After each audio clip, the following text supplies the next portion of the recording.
Mga idol, ang atin namang good news. Buri bag mula sa Bolinao, rarampa sa global fashion stage sa New York at Hong Kong. Para po sa good news na yan, ikwento mo, Idol Maya. Sino ang mag-aakala na ang mga simpleng produkto mula sa ating mga baybayin ay makakarating sa sikat na runways ng mundo?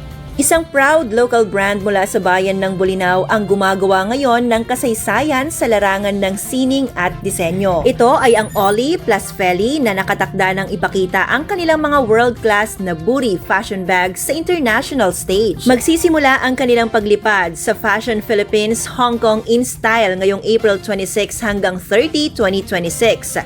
Para sa mga hindi nakakaalam, ang buri ay hango sa dahon ng buri palm, ang tinuturing na pinakamalaking palmeras sa bansa. Dito sa Pangasinan, ang mga dahon nito ay maingat na nililinis at hinahabi ng ating mga lokal na artisan para maging matitibay na bags. At hindi lang dyan nagtatapos ang rampa, mga idol.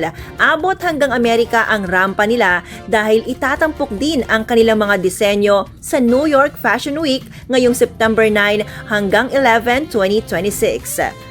Tunay ngang isang malaking milestone ito para sa ating lalawigan, lalo na para sa mga kababayan natin sa Bolinao. Yan ang ating good news. Ako po si Idol Maya Tatak, IFM. IFM News. IFM News. IFM News.